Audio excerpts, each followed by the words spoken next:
Hey, it's Chris, Liege Games. Let's talk crowdfunding. Let's talk retail. Let's just talk board games in general. Now, this is going to be a slightly different take on things, but it's going to focus slightly more heavily on the crowdfunding side of things, because that's where we're seeing more of this. And that is the dichotomy or the trend of things that we are seeing in design. Particularly in this video, I want to talk about who you got.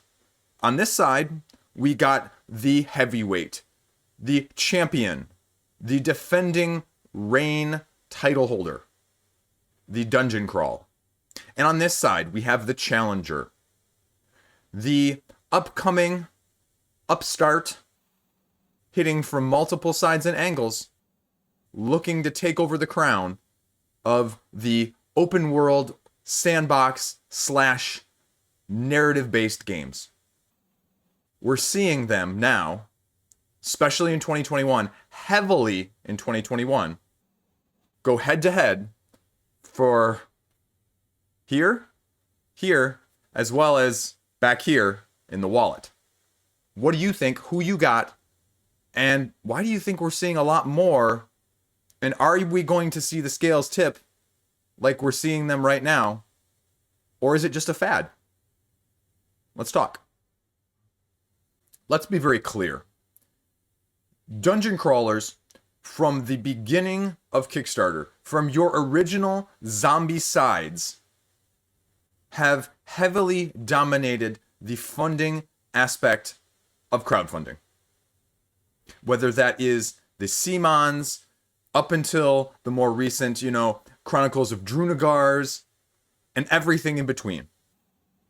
The heavy plastic crawl type games have reigned supreme for our minds as well as for our wallets.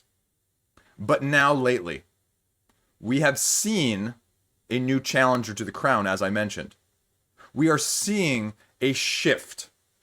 Now, I'm not going to say it's a paradigm shift, because I think it's too early to say how long-standing of an effect this has, because, we're talking, a decade plus now in crowdfunding from a dungeon crawl heavy side of things, raising high figures.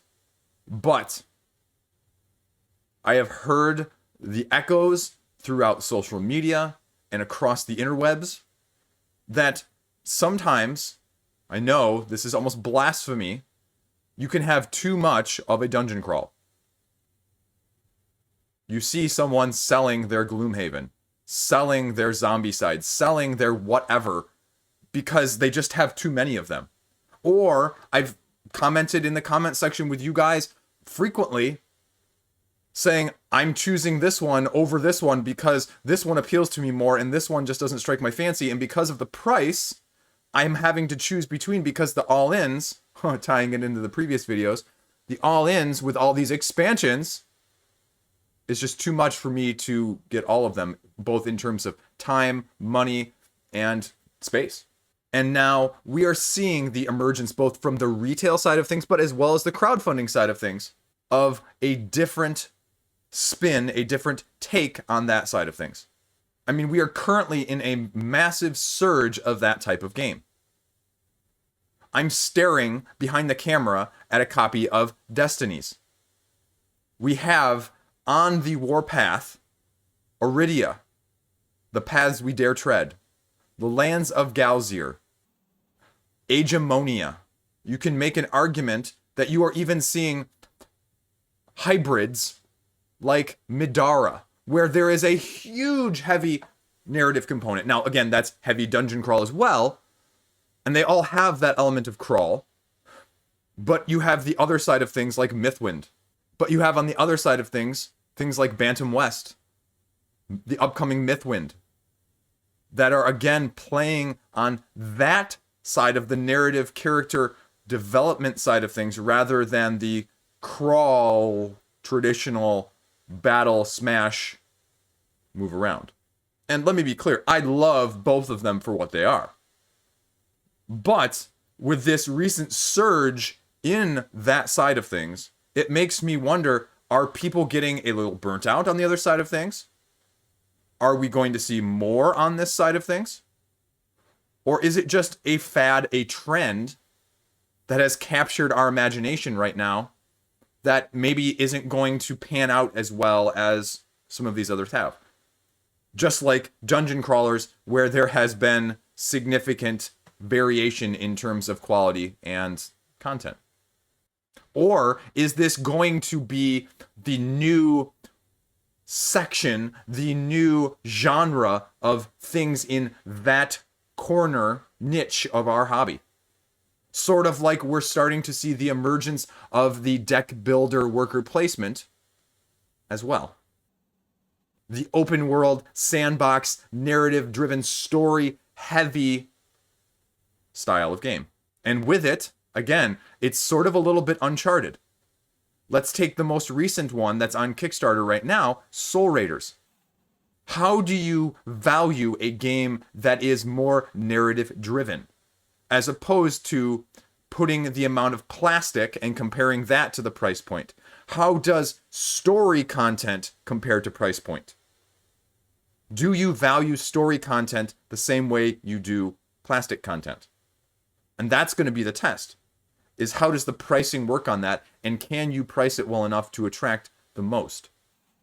Because you know the plastic junkies are, say that sort of as one, definitely willing to spend the money. But are you willing to spend the money if you say you like those games and appreciate and put the same value to those as you would with others?